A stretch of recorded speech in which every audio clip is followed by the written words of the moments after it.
Welcome, dear students. This is Dr. Kiran Shende from All India Shri Shivaji Memorial Society's College of Hotel Management and Catering Technology, Pune, Maharashtra. Welcome all of you all for my recorded lecture series on principles of management. The topic for today's discussion is planning. Let us now begin with part first on chapter number 3, planning. The objectives of today's class is to know the characteristics of planning, is to understand nature and importance of planning. Before we start with the objectives of the session, let us quickly define planning. Planning is a process of involving managerial activities designed to attain the organizational goals. So precisely, it is deciding in advance what has to be done, how it has to be done, who is going to do it, and how the entire activity is going to be performed. So that is basically a planning.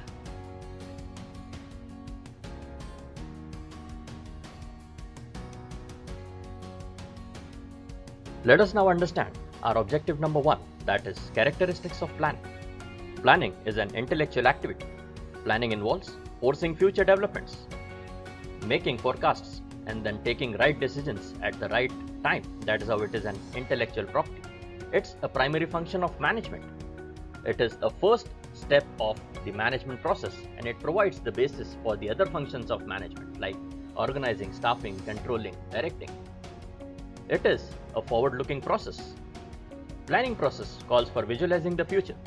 This technique is to see the future in the present light.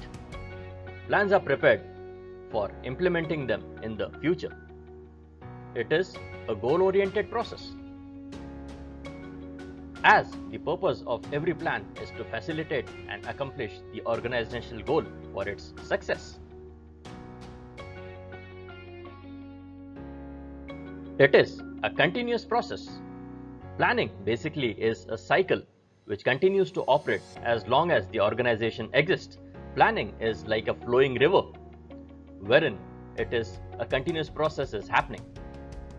Planning is a flexible process. It should be flexible enough to be able to adjust and meet the future changes and challenges.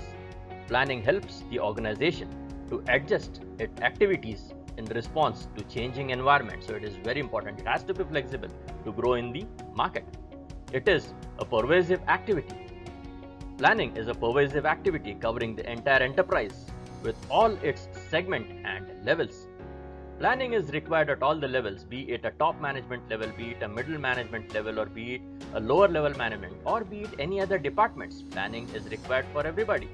It is the basic function of every manager, irrespective of the level where he or she is working. It provides foundation of successful action. The main function of planning is to increase the efficiency of the enterprise. This will be efficiency of planning is measured in terms of output and input ratio. Planning leads to maximum output with minimum expenditure. So that is how it provides a plan for a very successful action. It generates coordination and cooperation between departmental managers. Managerial actions of different managers are coordinated for achieving the organizational objectives. Planning gives a common direction, guidelines, and instructions. It is essential for the harmonious working of the organization. It's very important. To have a successful organization, the coordination and cooperation from all the sections has to be correctly measured. It is a conscious process. Planning is a rational and conscious or intellectual process. It is not a guesswork or a sudden work. It involves an in-depth study and careful analysis of various alternatives and then selecting the best one out of it. So that is how planning is a very conscious process. Hence, we have come down to the end of the characteristics of planning. Let us now quickly understand the next objective, that is nature of planning. Planning, it is a contribution to objectives since plans are made to attain the organizational objectives. Every plan and all its support should contribute to the achievement of organizational purpose and objectives. Very important. It is primacy amongst the manager's task that planning is the prime managerial function is provided by the fact that all other functions such as organizing, staffing, leading and controlling are designed to support the accomplishment of the enterprise objectives.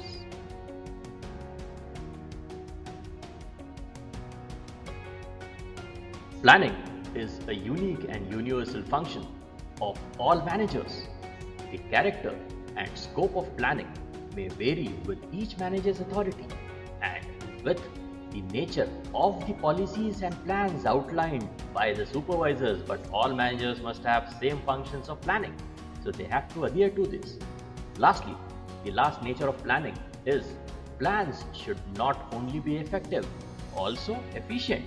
The effectiveness of plan related to extent which it is accomplished the objectives of the plan has to be effective, and it should achieve the goals or objectives of the organization. Before I take you to the importance of planning, let us now quickly see a good video on why planning is important.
Welcome back.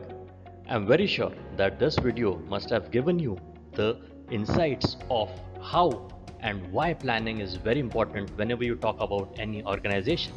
Now let us come down to our next objective of the session, that is understanding the importance of planning. Firstly, it provides direction.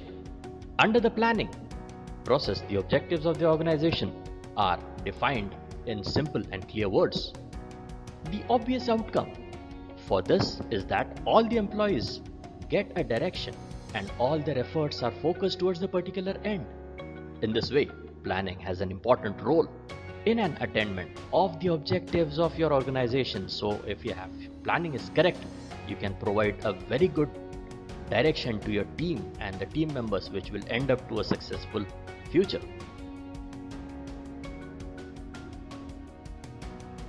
Secondly, it reduces risk of uncertainty. Planning is always done for future, and future is very uncertain. Like you always know, future is risky always. With the help of planning, possible changes in future are anticipated and various activities are planned in the best possible way. That is how we can plan correctly. In this way, the risk of future uncertainties can be minimized to a very good level, wherein it reduces the risk of uncertainty, any unusual things happening. If your planning is foolproof and correct, you can get rid of all these things to a very greater extent. Thirdly, it reduces overlapping and wasteful activities. Under planning, future activities are planned in order to achieve objectives. Consequently, the problem of when, where, what, and why are almost decided. This puts an end to disorder and suspicion. In such a situation, coordination is established among different activities and departments. This puts an end to overlapping and wasteful activities. So, if your planning is foolproof, it will reduce overlapping of staff and which will end up in reducing any wasteful activities if these staff are performing. Next, number 4, that is, it promotes innovative ideas. Planning selects the best alternative out of many available. These alternatives do not come to manager on their own, but they must be discovered. So it always promotes innovative ideas. While making such an effort, discovery, many new ideas emerge and they are studied intensively in order to determine the best out of them. So innovation, it promotes innovation, which is required for having a very successful future of the organization. Number 5, it facilitates decision making. Decision making means the process of taking decisions at the right time. Under it, a variety of alternatives are discovered and best alternative is always chosen. So it facilitates decision making to a very greater extent. The planning sets a target for decision making. It also lays down the criteria for evaluating courses of action. In this way, planning facilitates decision making. So it helps to take a correct decision at the right time. Next, it establishes standards for controlling. By determining the objectives of the organization through planning, all the people working in the organization and all the departments are informed about when, what, and how to do things. Standards are laid down about their time, costs, etc. So it kind of puts a tab on everything what an employee is performing in the organization. Under controlling, at the time of completing the work, the actual work done is compared with the standard work and deviations are found out. And if the work is not done to the desired person, concerned are held responsible. So it is very importantly, it keeps tab on everything, control on everything, how the things are getting done or performed in the organization.